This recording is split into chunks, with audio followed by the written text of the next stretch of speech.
আসসালামু আলাইকুম। আশা করি সবাই ভালো আছেন।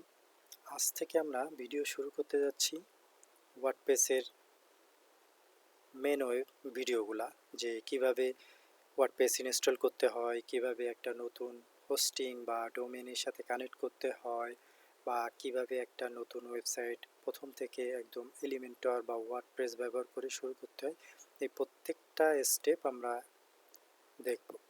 তো প্রিভিয়াসলি আমরা ওয়ার্ডপ্রেস নিয়ে অনেক কথাই বলেছি, অনেক ধরনের ভিডিও আপনাদের সাথে শেয়ার করেছি যে ওয়ার্ডপ্রেস আসলে কি, কেনই বা ওয়ার্ডপ্রেস শিখবেন এবং ওয়ার্ডপ্রেস শিখলে সুবিধা কি, এবং ওয়ার্ডপ্রেস কেন এত জনপ্রিয়তা পেয়েছে, সব কিছু নিয়ে কিন্তু আমাদের বিস্তারিত আলোচনা হয়েছে।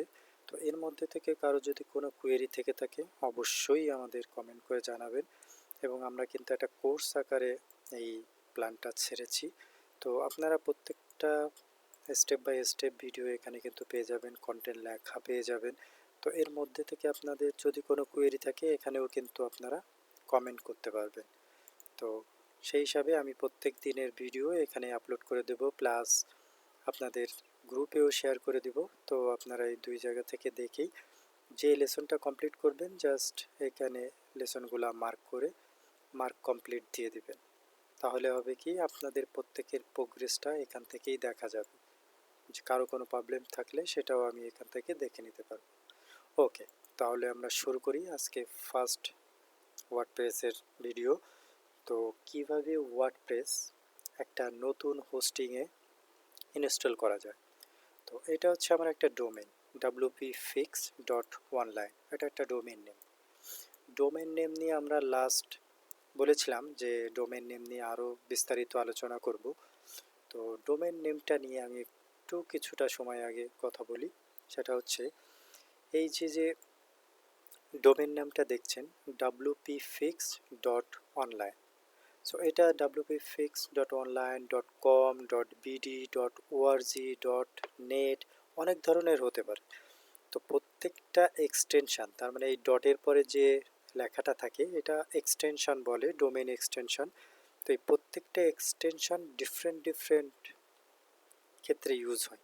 যেমন ডট ইডু মানে হচ্ছে এডুকেশনাল, ডট কম মানে হচ্ছে কমার্শিয়াল, তার মানে এটা ওয়ার্ল্ড ওয়াইড সব ধরনের ওয়েবসাইটের ক্ষেত্রে ডট কমটা ব্যবহার করা যেতে পারে। ডট ইনফো ইনফরমেশনের জন্য, ডট ওআরজি যারা মেনলি অর্গানাইজেশন বেস কোম্পানি পরিচালনা করে তারা সাধারণত ডট ওআরজিটা নেয়। আর ডট বিডি মানে হচ্ছে বাংলাদেশ, তার মানে গভর্নমেন্টের যত ওয়েবসাইট দেখবেন সব ডট গভ ডট বিডি দেখবেন। সো সেম ইউএসএ যদি কোনো একটা গভর্নমেন্টের সাইট হয় তাহলে দেখবেন dot gov dot USA. India যদি হয় dot gov dot in India. তো এইভাবে প্রত্যেকটা এক্সটেনশন কিন্তু নতুন নতুনভাবে তৈরি করে বিভিন্ন কোম্পানি। সো ডট বিডি যেমন শুধু এটার মালিকানা হচ্ছে বাংলাদেশ গভর্নমেন্ট সরকার। সো ডট ইউএসএ এটা ইউএসএ সরকার।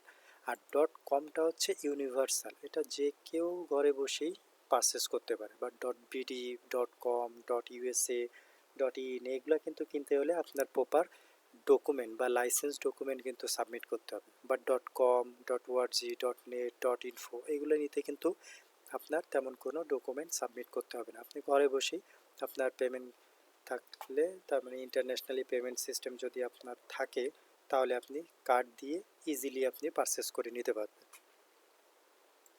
তো আশা করি আপনাদের বোঝাতে পেরেছি যে আসলে ডট কম বা ডট বিডি এইগুলো আসলে এক্সটেনশনটা মূলত কোন কাজে ব্যবহার করা হয়। তো এটা হচ্ছে একটা জাস্ট ডোমেন নেম। এই নেমটা আমি একবার নেওয়ার পরে এই নেমে আর কেউ ডোমেন পারচেস করতে পারবে না। তো এটা দেখার জন্য বিভিন্ন সাইট আছে, যেমন আমার একটা সাইট পরিচিত আছে, সাইটটা আমি অনেক বেশি ইউজ করি সাইটের স্ট্যাটিস্টিক রিপোর্ট দেখার জন্য। যেমন সাপোজ মনে করেন আমার একটা সাইট আছে টেকপথ.com। তো আমি যদি এখানে লিখে সার্চ দিই টেকপথ.com, দেখেন সাইটটা কিন্তু রেজিস্টার্ড আছে, রেজিস্টার্ড করা হয়েছে 2022 সালে, এক্সপায়ার হবে হচ্ছে 25/5, তার মানে মে মাসে, এবং আপডেট করেছি আমি 24 সালে। তো তার মানে কি, আমার রিনিউ ডেট আসছে মে মাসে। তো আমি আবার এটা রিনিউ করলে আবার 1 বছরের জন্য আমি এটা মালিকানা হয়ে গেছি। এখানে সার্চ দেওয়া মানে কি, যে এটা অ্যাভেলেবেল আছে কিনা। এটা কিন্তু অ্যাভেলেবেল নাই, অলরেডি এটা বুকড। তো সেই ক্ষেত্রে এটা কিন্তু আর কেউ পারচেস করতে পারবে না সারা বিশ্বের মধ্যে। টেকপথ.com-এ আর কেউ করতে পারবে না। টেকপথ 1, টেকপথ2.com এগুলা যে কেউ নিতে পারবে, বাট সেম নামে বিশ্বের মধ্যে .com দুইটা হবে না। বাট টেকপথ.bd, টেকপথ.org এগুলা অ্যাভেলেবেল থাকলে এগুলা নিতে পারে, বাট .com-এ আর বিশ্বের মধ্যে কেউ নিতে পারবে না। সো এটা আপনি একবার নিয়ে নিলে এটা আপনার জন্য থেকে যাবে, যতদিন আপনি রিনিউ করবেন, যতদিন পেমেন্ট করবেন, কারণ প্রতি বছরই কিন্তু এই নামের জন্য একটা পেমেন্ট করতে হয়, এবং আপনি ব্যাক এন্ডে যে হোস্টিং স্পেসটা নেবেন, যেখানে আপনি ফাইল স্টোরেজগুলো রাখবেন, ওইটার জন্য কিন্তু পেমেন্ট করতে হয়। তো দুইটা পেমেন্টই বছরে আপনার রিনিউ করতে হবে। তো এটা হচ্ছে জাস্ট আমার একটা ডোমেইন। তো চলেন আমরা হোস্টিংটা কেমন আমরা দেখে নিই। এটা যদি আমার সি প্যানেলে, যেহেতু সেই ক্ষেত্রে আমার ডোমেইনের পরে স্ল্যাশ দিয়ে সি প্যানেল দিলে এখানে সি প্যানেল চলে আসবে। এছাড়াও বিভিন্ন ধরনের গোড্যাডি আছে, হোস্টিঞ্জার আছে, আপনার ভার্টেক্স আছে, বিভিন্ন ধরনের বড় বড় কোম্পানি আছে যারা বিভিন্ন ধরনের হোস্টিং বা ডোমেইন এগুলো সেল করে বা প্রোভাইড করে। তো ওখান থেকেও আপনি পারচেস করতে পারবেন। তো ওদেরও ডিফারেন্ট হোস্টিং প্ল্যাটফর্ম এবং ডিজাইনটাও ভিন্ন। এটা হচ্ছে জাস্ট সি প্যানেল যারা সাধারণত ইউজ করে, এই সি প্যানেল ইউজারদের জন্য এই সি প্যানেলটা অনেক পরিচিত। তো এটা হচ্ছে আমার হোস্টিংয়ের লগ ইন করলাম। তো এটা আমার দেখেন, এখানে আমার যদি দেখায়, এখানে আমার 5 GB স্পেস দেওয়া আছে। তো আমি কেবল 2 MB ইউজ করছি, আরও ইউজ করতে পারবো। এটা একটা ব্যান্ডউইথ দেওয়া আছে, এটা একটা ডাটা বেজের স্পেস দেওয়া আছে, 5 GB ফাঁকা আছে। সো আমার সাইটটা যদি এখন আমি দেখি, সাইটটা টোটালটাই কিন্তু ফাঁকা, সাইডে কিন্তু কিছু নাই, দেখাই যাচ্ছে। সো এখানে কিন্তু ওয়ার্ডপ্রেসও সেট আপ নাই। এটা ফাইল ম্যানেজারে গেলেই দেখতে পারবেন। ফাইল ম্যানেজার গিয়ে পাবলিক HTML, এখানেই মেনলি সাইডে সকল ডাটাগুলো থাকে, এখানে আমরা দেখতে পারবো। তো চলুন ফার্স্টেই আমরা আজকে দেখব যে কিভাবে একটা নতুন ডোমেইনে একটা ওয়ার্ডপ্রেস সেটআপ দিতে হয় একদম প্রথম থেকে। তাহলে চলুন, এটা আমার সি প্যানেল। সো এখান থেকে আপনারা আগে দেখবেন যে ওয়ার্ডপ্রেস নামে কোনো সফটওয়্যার এখানে দেওয়া আছে কিনা। দেখেন সফটওয়্যারের মধ্যে গেলে ওয়ার্ডপ্রেস ম্যানেজার বাই সফটক্লোজ নামে একটা থার্ড পার্টি অ্যাপ আছে যারা এই ওয়ার্ডপ্রেসটা সেট আপ দেওয়ার জন্য আপনাকে সাপোর্ট করবে। তো এখানে আপনি ক্লিক করবেন, করলে এখানে দেখেন কিছু অপশন আছে, install, scan, remote, import, manage site, বিভিন্ন ধরনের ইনফরমেশন কিন্তু এখানে অলরেডি দেওয়া আছে। ঠিক আছে, সো এখানে অলরেডি আমি একবার আই থিঙ্ক ইনস্টল করা হয়েছিল, পুরোটা রিমুভ করে দিই, তাহলে আমরা একদম প্রথম থেকে ইনস্টল করতে পারবো। ওকে, দেখেন এমন ফ্রেশ থাকবে, যখনই আমরা শুরু করব একদম টোটালি এরকম ফ্রেশ থাকবে, কোনো কিছুই কিন্তু এখানে থাকবে না বা দেখা যাবে না। তো এখান থেকে আমরা কি করব, ফার্স্টে ইনস্টলে ক্লিক করব, যেহেতু আমরা নতুন ইনস্টল করতে চাই। ইনস্টল করার সময় এখানে আপনার HTTP এর একটা ভেরিফিকেশন দিতে হবে, সেটা হচ্ছে আপনার সাইটটা কি SSL অ্যাক্টিভেট নাকি SSL অ্যাক্টিভেট না। আমার সাইটটা কিন্তু অলরেডি SSL অ্যাক্টিভেট, দেখেন সার্টিফিকেট ইজ ভ্যালিড দেখাচ্ছে, তার মানে কি এর সামনে কিন্তু HTTPS আছে। তো আমি তার মানে এটা HTTPS দিয়েই শুরু করব। আর এটা হচ্ছে আমার ডোমেন নেম, আর এটা হচ্ছে ডিরেক্টরি। তো আমরা তো সরাসরি আমাদের এই ডোমেনেই দিব, সো এটার উপর স্ল্যাশ দিয়ে WP এটাই কিন্তু আমরা দিব না। তো সেই ক্ষেত্রে আমাদের কাজ কি, এখানে যদি কোনো সাব ডিরেক্টরি থাকে এটা কেটে দেব। আমরা পরবর্তীতে দেখব যে কিভাবে সাব ডিরেক্টরিতে আরেকটা ওয়ার্ডপ্রেস সেটআপ দেওয়া হয়। তো এটা হচ্ছে আমাদের এই ডোমেনে গিয়ে ইনস্টল হবে। এটা হচ্ছে ভার্সন, এটা যা আছে সেটা থাকুক।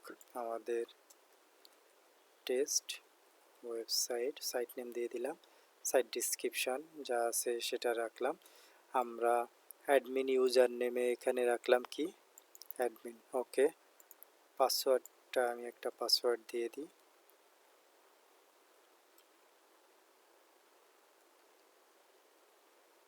ওকে, এটাকে হাইড করে দিই।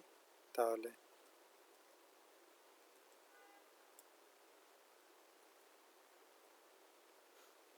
হয়ে গেছে। এটা কিন্তু আমার পাসওয়ার্ড দেওয়া হয়ে গেছে। আর এখানে হচ্ছে আপনার অ্যাডমিন ইমেলটা দিতে হবে, যে সাইটের পাসওয়ার্ড হারিয়ে গেলে বা ভুলে গেলে বা অন্য কোনো ইনফরমেশান আপনার যদি মেল করতে চাই, তাহলে কোন অ্যাডমিন মেইলে এই ওয়েবসাইটে সকল মেলগুলো যাবে। তো এটা আমরা একটা এই ডোমেইনেরই একটা মেল দিয়ে রেখেছি। আর এখান থেকে দেখেন কি কি প্লাগইন আপনি ডিফল্ট ইনস্টল দিবেন। তো আমরা সবগুলোই উঠিয়ে দিয়ে আপাতত এখান থেকে আমরা দেওয়ার মতো কিছুই নাই, জাস্ট শুধু ফাইল ম্যানেজারটা রাখি বিভিন্ন ফাইল দেখার জন্য। আর আরেকটা জিনিস আছে, সেটা হচ্ছে অ্যাডভান্স অপশনের মধ্যে। এর আগে আমরা ক্রিয়েট করতাম বিভিন্ন ধরনের ম্যানুয়াল প্রসেসে, মনে করেন ডাটাবেস ক্রিয়েট করতাম, তারপরে ওয়ার্ডপ্রেস থেকে wordpress.com থেকে ফাইল ডাউনলোড করে ওখান থেকে আমরা ম্যানুয়ালি ওয়ার্ডপ্রেস সেট আপ দিতাম বিভিন্ন ফাংশন। এটাও আমরা দেখব কীভাবে লোকালি এই ওয়ার্ডপ্রেসটা সেট আপ দেওয়া যায়। তো আমরা হচ্ছে আজকে থার্ড পার্টি দিয়েই সেট আপ দিব। তো চলেন শুরু করা যাক। এটা হচ্ছে ডাটাবেজের নাম ডিফল্ট টেকপথ আমার ইউজার নেম। তো এই ইউজার নেম দিয়ে আন্ডারস্কোর দিয়ে একটা অটো জেনারেটেড একটা ডাটাবেজ নেম এখানে শো করে। আর এটা হচ্ছে টেবিল প্রিফিক্স, তার মানে টেবিলের আগে কি থাকবে। সাপোজ মনে করেন আপনার টেবিলগুলোতে তো সকল ডাটা সংরক্ষণ থাকবে, তো ওই ডাটাটা সিকিউর রাখার জন্য আপনি যতভাবে চেঞ্জ করতে পারেন, যতটুকু আপনার বাইন্ডিংসের মধ্যে আছে। তো আমরা এখানে একটা টেস্ট দিয়ে দিলাম, তার মানে হচ্ছে test underscore WP user, test underscore admin email, এইভাবে প্রত্যেকটা টেবিল এই টেস্ট দিয়ে দিয়ে সাজানো হবে। তো আপনি এখানে এরকমের কোড নাম্বারও ইউজ করতে পারবেন আপনার খুশি। তো এটা আমরা দিয়ে দিলাম, আর এটা হচ্ছে আমাদের নাম দিয়ে দিলাম। দিয়ে এখন আমরা ইনস্টল ক্লিক করব।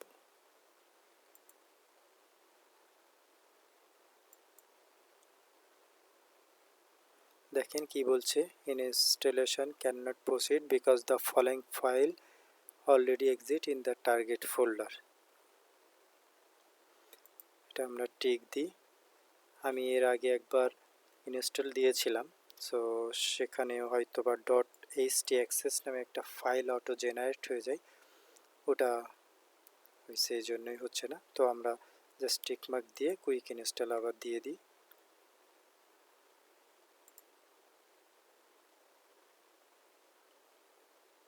দেখুন আই থিঙ্ক ইনস্টলেশন শুরু হয়েছে, তো কিছুটা সময় লাগবে। ইয়েস, দেখেন আমাদের সাইটটা কিন্তু অলরেডি ইনস্টল হয়ে গেছে। আমরা এখন এটাই ক্লিক করি। দেখেন ব্লগের কিন্তু টেস্ট পেজ, আগে কিন্তু কিছুই দেখাচ্ছিল না, কিন্তু এখন কিন্তু ব্লগের টেস্ট পেজ চলে আসছে। তো আমরা এখানে অ্যাডমিনে ঢুকলে দেখতে পারবো যে কি কি আমরা দিয়েছি। দেখেন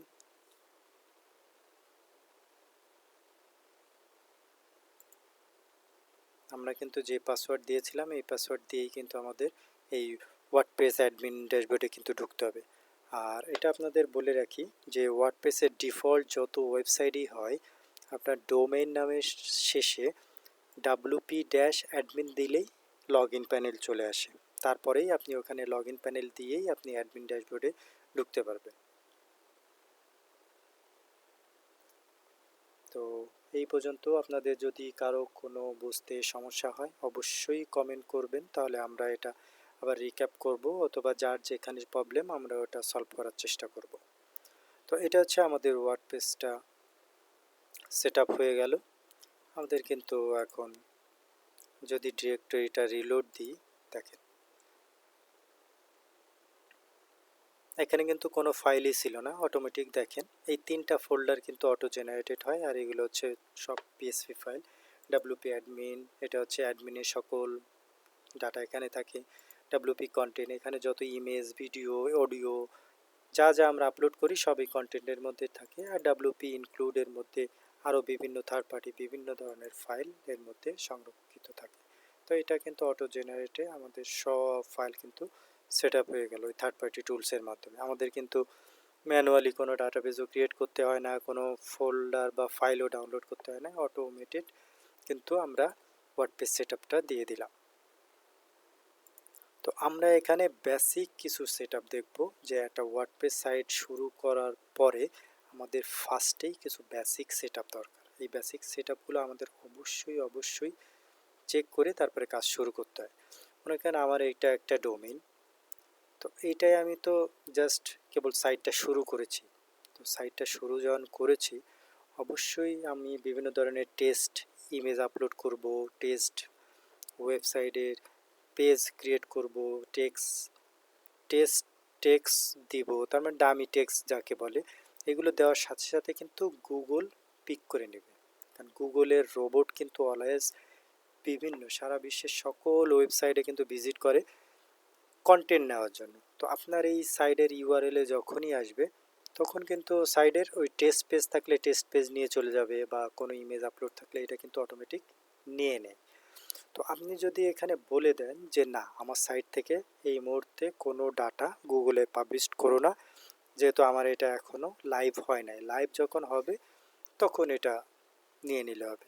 তো এই সেটিংস একটা আছে, সেটাকে হচ্ছে সেটিংসে গিয়ে রিডিংয়ে ক্লিক করতে হবে আমাদের, গিয়ে এই টিক মার্কটা দিয়ে রাখতে হবে যে search engine visibility discourage search engine from indexing the site. তার মানে এই টিকটা দিয়ে রাখলে গুগলে এই সাইটটা ইন্ডেক্সও করবে না, এবং যা যা আমি টেস্ট করব বা টেস্ট পেস্ট ক্রিয়েট করব কোনো ডাটাই এখান থেকে কিন্তু পিক করবে না বা নিবে না। আর পারমালিঙ্কে গিয়ে আমরা নর্মালি এখানে ডেট অ্যান্ড টাইম, প্লেন বিভিন্ন ধরনের থাকে, তো এটা আমরা পোস্ট নেমে দিয়ে দিব, যেহেতু ডোমেনের পরে যে পোস্টের টাইটেলটা থাকবে ওটা দিয়ে দিতে হবে। আর নর্মালি কিছু জেনারেল সেটআপ আছে, এখানে আপনার সাইডের টাইটেল নেম, এটা সাবটাইটেল, এখানে সাইডে যদি কোনো ফেভিকন আইকন থাকে এটা দিতে পারেন। আর জাস্ট মেইল টেল যা আছে এটা তো থাকবেই। রাইটিংও গেল, রিডিং তো দেখলামই আমরা। আর ডিসকাশনে কিছু কিছু সেটিংস আছে, যে আপনার সাইটটা যেহেতু টেস্ট বা ডামি হিসাবে শুরু করছেন, তো অনেক স্প্যাম কমেন্ট আসবে অলরেডি, কিন্তু আপনার সাইট যখনই পাবলিশড হয়ে যায় বিভিন্ন ধরনের স্প্যাম কমেন্ট আসে, টেক্সট আসে। তো এইগুলো এড়ানোর জন্য আমাদের এই ডিসকাশন থেকে এই টিকগুলো উঠাই দিতে হবে, যে এনিওয়ান পোস্টে কমেন্ট, তো এটা দরকার নেই। Comment is help for moderator, পুরো কমেন্টই আমরা জিরো করে রাখলাম। জাস্ট দিয়ে এখানে কিন্তু এই যে কমেন্ট মডারেশন, এখানেও মনে করেন জিরো করে দিবেন, তাহলে একটা লিঙ্কও যদি কোনো পোস্টের মধ্যে থাকে বা কমেন্টের মধ্যে থাকে তাহলে আর পাবলিশ করতে দিবে না, দিয়ে জাস্ট সেভ চেঞ্জ। তো এটা হচ্ছে আমাদের নর্মাল একটা সেটিংস। এছাড়াও আরও বিভিন্ন ধরনের সেটিংস আছে, আমরা পার্ট বাই পার্ট দেখব। আর এটা তো আমরা ফাইল ম্যানেজার সেটআপ দিয়েছি, সো ফাইল ম্যানেজার থেকেও আপনি কিন্তু ফুল ডাটাটা দেখতে পারবেন, আপনার হোস্টিংয়ে না গিয়েও দেখতে পারবেন।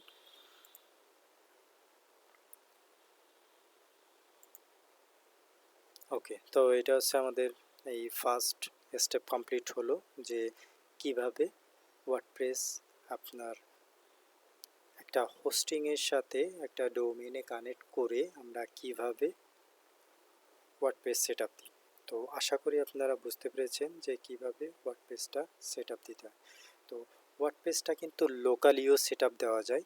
তো আমি একটা লিঙ্ক আজকে সবাইকে আমি দিয়ে রাখবো, এই লিঙ্কটা সবাই পারলে ডাউনলোড করে রাখবেন। আমরা নেক্সট, তার মানে আগামীকালকে আরও কিছু ভিডিও পাবলিশ করব, তো ওখানে আমরা এই লোকাল সেটআপটা দেখাবো, যে কিভাবে এই লোকাল পিসিতে কোনো ইন্টারনেট ছাড়া কিভাবে আমরা ওয়ার্ডপ্রেস সেটআপ দিতে পারি। তো এই সফটওয়্যারটা সবাই ডাউনলোড করে যার যার পিসিতে রেখে দিবেন, দিয়ে জাস্ট এই ডাউনলোড দিয়ে রেখে দিবেন। পরে আমরা ইনস্টল করা দেখালে আপনি সেম এই হোস্টিংয়ে বা ডোমেইনে আমরা যেভাবে কাজ করি ঠিক আপনি লোকালিও কিন্তু এভাবে একটা ওয়েবসাইট নাম ক্রিয়েট করে আপনি এখানে কিন্তু লোকালি যে নেট ছাড়াই আপনি কিন্তু একটা ওয়েবসাইট তৈরি করতে পারবেন। তবে অবশ্যই যখন নতুন নতুন প্লাগইন বা অন্যান্য কিছু ইনস্টল করতে যাবেন তখন আবার আপনার ইন্টারনেট প্রয়োজন হবে, বাট ডেভেলপমেন্টটা আপনি লোকালি ইন্টারনেট ছাড়াই করতে পারবেন। ওকে, তো আজকে আমরা জাস্ট দেখি এই টোটাল ওভারঅল সাইটের উপরেই। তো এখানে আমরা আরও কিছু ইন্ট্রোডাকশন আপনাদের একটু দিয়ে দিই, যে এইটা হচ্ছে মেনলি আমাদের ওয়ার্ডপ্রেসের ড্যাশবোর্ড বা কন্ট্রোল প্যানেল যেটাই বলি, এখান থেকেই আমাদের এই সাইটটা পুরো কন্ট্রোলিং হয়। তো এটার জন্য কিছু কিছু পার্ট আছে, যেমন দেখেন পোস্ট। পোস্ট হচ্ছে আমাদের বিভিন্ন ধরনের সাইডে দেখা গেছে ব্লগ থাকে, ব্লগ বা ব্লগ পোস্ট, বিভিন্ন ট্রাফিক গ্যাদার করার জন্য আমরা বিভিন্ন সময় পোস্ট ক্রিয়েট করি। তো এই হচ্ছে সেই পোস্টের অপশন। এখানে আপনি বিভিন্ন ধরনের পোস্ট, ক্যাটাগরি, ট্যাগ এগুলো সব ক্রিয়েট করে আপনার এঙ্গেজমেন্ট আরও বাড়াতে পারবেন। আর এখানে হচ্ছে মিডিয়া, যত ফাইল বা ইমেজ এখানে আপলোড করা হবে সব এখানে থাকবে। এটা হচ্ছে পেজ, একটা কোম্পানির বিভিন্ন ধরনের স্পেশাল বা ইম্পর্টেন্ট পেজ থাকে, এটা হচ্ছে পেজ। পেজ আর পোস্ট কিন্তু ডিফারেন্ট। পোস্ট হচ্ছে আপনার এটা ডেইলি আপডেট হতে পারে, কিন্তু পেজ কিন্তু মনে করেন হোম, অ্যাবাউট আস, এটা কিন্তু ডেইলি পরিবর্তন হয় না, এটা কিন্তু ফিক্সড। সো এটা হচ্ছে পেজ। আর পোস্টটা হচ্ছে যেগুলো হচ্ছে ডেইলি অ্যাক্টিভিটি চেঞ্জ হয়, আজকে একটা পোস্ট দিলাম, কালকে আরেকটা পোস্ট দিলাম, হচ্ছে পোস্ট। এটা হচ্ছে কমেন্ট, আর এটা হচ্ছে অ্যাপিয়ারেন্স, আর এটা হচ্ছে প্লাগইন। তো এই দুইটা হচ্ছে আমাদের সব থেকে বেশি কাজের মধ্যে ইউজ করতে হবে। তো অ্যাপিয়ারেন্স মানে হচ্ছে অ্যাপিয়ারেন্সের আন্ডারে থিম আছে, তো এখানেই আমাদের মূলত কাজ।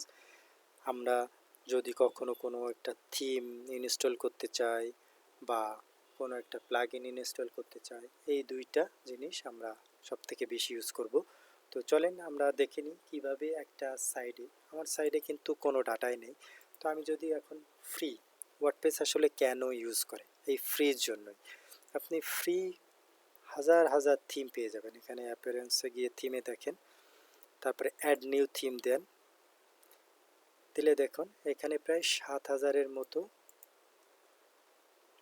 ডেমো সাইট আছে, যেটা একদম সম্পূর্ণ ফ্রি অফ কস্টে আপনি কিন্তু ইনস্টল করে নিতে পারবেন। ইনস্টল করে আপনি এক ক্লিকে আপনার সাইটের সাথে কিন্তু একদম বিল্ড করে নিতে পারবেন। যেমন দেখি আমরা একটা যদি টেস্ট করতে চাই, দেখি এটাকে আমরা ইনস্টল করি। এটা কিন্তু আমরা থিম ইনস্টল করতেছি। থিম মিনস হচ্ছে একটা ওয়েবসাইটের একদম ফুল ফাংশনালিটি। এখানে আরও কিছু প্লাগইন রিকমেন্ড করতেছে, হয়তোবা এখানে যদি কোনো ডিমো থাকে আমরা ডিমোটাও ইম্পোর্ট করে নিলে, এই যে দেখেন এটা অ্যাক্টিভেট করার সাথে সাথে কিন্তু ডেমো লাইব্রেরি চলে আসছে। এখান থেকে দেখেন বিভিন্ন ধরনের সাইট অলরেডি কিন্তু পোস্টেড তারা তৈরি করেই রেখেছে, যেগুলো আপনি প্রো ভার্সন, যেগুলো এটা আপনার আপগ্রেড করতে হবে। আর ফ্রি আছে একটা, এটা আপনি টোটালি ফ্রি অফ কস্টে। আমার সাইটটা কিন্তু দেখেন দেখতে কেমন দেখাচ্ছে, সাইটটা কিন্তু এখন পরিবর্তন হয়ে গেছে। আমার থিমটা ইনস্টল দেওয়ার সাথে সাথে কিন্তু দেখেন অটোমেটিক চলে আসছে। তো এটা হচ্ছে আমার যেহেতু কোনো পোস্ট বা কিছুই ক্রিয়েট করা নাই, এই জন্য এমন দেখাচ্ছে। তো আমি যদি এখন পোস্ট ক্রিয়েট করি, তাই এটা আমরা ডেমোটা ইম্পোর্ট করে দেখব, যে তাহলে দেখেন এক ক্লিকে আপনার একটা ফুল কমপ্লিট সাইট হয়ে গেল, পরবর্তীতে শুধু আপনি এডিট করবেন। তো দেখি আমরা ইম্পোর্ট ডেমো দিই। ইম্পোর্ট ডেমো মানে হচ্ছে এই সাইটের সাথে যত ডেমো ডাটা, তার মানে তারা ডামি ডাটা হিসেবে ইমেজ, টেক্সট, কন্টেন্ট এগুলো সব পুশ করে রাখছে, এইগুলা কিন্তু আপনারা এই এক ক্লিকে আপনার সাইডে পুশ করে দিতে পারবেন। আমরা আগে এটা ডান হোক, তারপরে আমরা দেখব যে এটার এফেক্ট কোথায় কোথায় পড়েছে, কোথায় কোথায় গিয়ে আপনার ফাইল, পোস্ট, ইমেজ। আমরা কিন্তু অলরেডি দেখেছি আমাদের কিন্তু কোনো পোস্ট ছিল না, পেজ ছিল না, কোনো মিডিয়া ফাইলও কিন্তু টোটালি ব্ল্যাঙ্ক ছিল। তো এটা কমপ্লিট হয়ে যাক, তারপরে দেখবেন যে টোটাল ইম্পোর্ট হয়ে এই কন্টেন্টগুলো আমাদের সাইডের সাথে বিল্ড হয়ে গেছে। কিছুটা সময় নেবে, 2 থেকে 4 মিনিট তো ওয়েট করতে হবে। তারপরে দেখবেন আমাদের সাইটটা দেখতে এমন লাগবে। আমরা কিন্তু কিছুই করি নাই, আমরা কিন্তু জাস্ট ক্লিকেই কাজ করছি। তো এই জন্যই আসলে মূলত বলে যে ওয়ার্ডপ্রেস কিন্তু আসলে এত বেশি কঠিন না। আপনি যদি কিছুটা সময় দেন এবং অপশনগুলো বুঝেন, তাহলে আপনি কয়েক ক্লিকে কিন্তু একটা ওয়েবসাইট ইজিলি রান করতে পারছেন। তো আরও যদি আপনি বেশি ডাইনামিক বা ডিপ অ্যাডভান্স শিখতে চান, তো তখন আপনার আস্তে আস্তে আরও ডিপে জার্নি করতে হবে। বাট নর্মালি একটা সাইট রান করা কিন্তু ওয়ার্ডপ্রেসে খুবই ইজি অন্যান্য প্ল্যাটফর্ম থেকে। এর আগেও আমরা ডিসকাস করেছি যে অন্যান্য প্ল্যাটফর্ম থেকে ওয়ার্ডপ্রেস কেন এত জনপ্রিয় হচ্ছে বা অলরেডি জনপ্রিয়তা আছে তার। এইটাই যে তার প্লাগইন বা থিম অনেক অ্যাভেলেবেল আছে, যেগুলো ইউজ করে আমরা নিমিশেই একটা সাইট দাঁড় করে ফেলতে পারি। দেখেন আমাদের কিন্তু অল ডান বলছে, অল ডান ভিজিট সাইট। চলুন আমরা সাইটটা ভিজিট করে দেখি। ওয়াও, দেখেন হেডার, মেনু, এখানে বাটন, সাবস্ক্রিপশন, আমাদের কিন্তু ডোমেইন লিঙ্ক কিন্তু দেখেন সেম আছে। আমরা কিন্তু কিছুই করি নাই, জাস্ট ক্লিকে ক্লিকে কিন্তু পুরো একটা সাইট দেখেন, পুরো একটা ওয়েবসাইট কিন্তু রেডি হয়ে গেছে জাস্ট কয়েক ক্লিকে। আপনি পোস্টে ক্লিক করেন, দেখেন পোস্টও ওপেন হবে, দেখেছেন টোটালি পোস্ট, পোস্টের মধ্যে টেক্সট সবই কিন্তু আছে, ইমেজ সব কিন্তু আছে। এখানে মেনু ক্লিক করেন,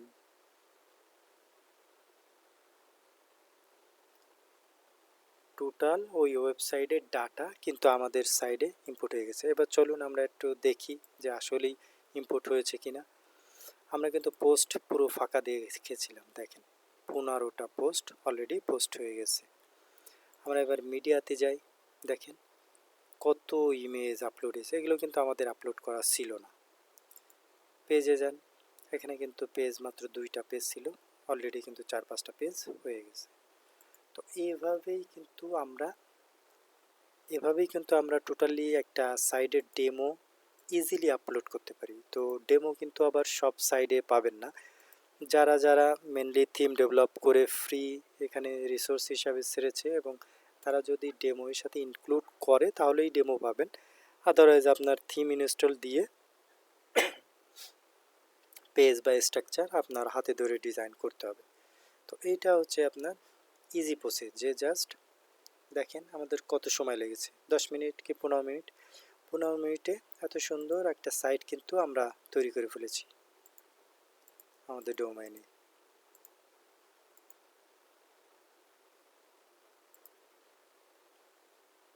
আমাদের সাইটে কিন্তু অলরেডি পুরো একটা ওয়েবসাইট রান হয়ে গেছে। তো এইগুলা কিন্তু সাধারণত আমরা নিতে পারি। তো এই যে ফ্রি আপনার এত বড় একটা সাইট আপনার হোস্টিংয়ে আপলোড হয়ে গেল, তো তাদের বেনিফিট কি? তাদের বেনিফিট হচ্ছে তারা কিছু প্রিমিয়াম রিসোর্স আপনাকে শেয়ার করছে, যে এই সাইটের ডিজাইনটা আরও বেশি ভালো করতে চাইলে তোমার প্রো প্যাকেজ নিতে হবে, তখন তাদের পে করতে হবে। অথবা সবথেকে বড় যে ইস্যু সেটা হচ্ছে এই ফুটারে কিন্তু সাধারণত লেখা এমন থাকে, টেস্ট ওয়েবসাইট এটা তো আমার অলরাইট রিজার্ভ, এবং শেষে গিয়ে তাদের থিমের একটা লিঙ্ক থাকে। এটা আপনার ফ্রি যেহেতু ইউজ করছেন সেই ক্ষেত্রে আপনার এটা রাখতে হবে, আদারওয়াইজ আপনার সাইটটা কিন্তু রান হবে না। এটা যদি আপনি ডিলিট করে দেন আপনার সাইট কিন্তু রান হবে না, এটা অফ হয়ে যাবে। তো তাদের বেনিফিট এইটাই যে আপনি এই জাস্ট লিঙ্কটা এই সাইটের সাথে ইউজ করছেন, যাতে ক্লিক করলে ওদের রেফারেন্সে চলে যায়। তো আশা করি বোঝাতে পেরেছি। তো এমন আরও অনেক সেটিংস আছে এর ভিতরে, আপনার কাস্টমাইজে যদি যাই পার্ট বাই পার্ট দেখলে দেখবেন যে বিভিন্ন জিনিস আছে যেগুলো ক্লিক করলে দেখাচ্ছে যে প্রো করতে হবে, তাহলে এগুলো চেঞ্জ করতে পারবেন। আদারওয়াইজ কিন্তু ইম্পোর্টে যা যা ডাটা আপনার সাইডে ইম্পোর্ট হয়ে গেছে এটাই কিন্তু আপনার ডিফল্ট হিসাবে কাজ করতে হবে। তো আশা করি বুঝতে পেরেছেন যে নর্মালি থিম কি হিসাবে কাজ করে এবং থিমের ফ্যাসিলিটিটা কি। থিমটা সাধারণত এই জন্য, এছাড়াও আপনি প্রিমিয়াম আরও অনেক থিম আছে, থিম ফরেস্ট আছে, ক্যানভা আছে, এই সব জায়গা থেকে আপনি কিন্তু সরাসরি থিম পারচেস করতে পারবেন। তো এই জন্যই মূলত এই থিমগুলো সাধারণত ইউজ করি। আর আমরা প্রথমত এই থিমটা তো দেখলাম যে কিভাবে একটা ফুল ওয়েবসাইট জাস্ট 10 থেকে 15 মিনিটের মধ্যে আমরা কিন্তু এই সাইটের সাথে রান করে ফেলতে পারলাম। দেখেন আমাদের সাইটে কিন্তু এই ওয়েবসাইটটা রান করার জন্য কিন্তু তেমন বেশি সময় লাগেনি। তো নেক্সট পর্বে আমরা দেখব যে কিভাবে এই সাইটটা আমরা তো ইনস্টল করলাম, এই সাইটটা টোটালটা আমরা ডিলিট করব। ডিলিট করে কিভাবে আমরা নতুনভাবে আরেকটা থিম ইনস্টল দিতে পারি, এবং এর পরবর্তীতেই আমরা চলে যাব যে কিভাবে এই সাইট ইনস্টল করার পরে আমরা এলিমেন্টর প্রো ব্যবহার করে কিভাবে একটা ওয়েবসাইট, এই যে সাইটটা দেখেন, এটা কিন্তু নর্মালি আমরা করি নাই, এটা কিন্তু ডিফল্ট আমরা ডেমো ইনপুট করছি, এখানে চলে আসছে। তো আপনি চাইলে কিন্তু এই সেকশনটা ডিলিট করতে পারবেন না, এইটা মনে করেন চেঞ্জ করতে পারবেন না, বা এই সেকশন চেঞ্জ করতে পারবেন না। এইগুলোর কিছু কিছু এই থিমের মধ্যে বাইন্ডিংস থেকে যায়, যে তারা কোডে যেভাবে করছে ওইভাবেই শো করবে। বাট আপনি যদি এলিমেন্টর প্রোতে সেট আপ করেন, তো এটা আপনি টোটালটা হেডার থেকে শুরু করে ফোটার সম্পূর্ণ একদম ডট টু ডট আপনি আপনার নিজের মতো করে চেঞ্জ করতে পারবেন, এবং হেডার ফুটার সব কিছুই আপনি নিজে ডিজাইন করতে পারবেন। তো এটা কিন্তু আমরা টোটালি একদম ইন ডেপথ দেখব যে কিভাবে এলিমেন্টার ব্যবহার করে একটা সাইট তৈরি করা হয়, বা একটা ফিগমা থেকে ওয়ার্ডপ্রেসে সাইট কনভার্ট করা হয়, সম্পূর্ণ প্রসেস আমরা দেখব। তো সেই ক্ষেত্রে আমরা আগামীকাল ওয়েট করব যে আমাদের আরেকটা ভিডিও লঞ্চ হচ্ছে। আমরা প্রথমেই বলেছি রমজান মাসে আমাদের ক্লাসটা আপাতত রেকর্ডিং হিসাবে কন্টিনিউ করা হচ্ছে, আর ঈদের পরে আমরা সরাসরি লাইভ ক্লাসে আবার চলে যাব। তো অবশ্যই আপনারা ভিডিওটা দেখে কমেন্ট করবেন যে ভিডিওটা কেমন লাগলো, এবং এছাড়াও যদি কোনো কিছু মিস করে থাকি বা আপনারা যদি কোনোটা বুঝতে না পারেন, তাহলে অবশ্যই আমাদের কমেন্ট সেকশনে জানাবেন। ওকে, থ্যাংক ইউ। আজকে এই পর্যন্তই, নেক্সট ভিডিও দেখার আমন্ত্রণ রইল।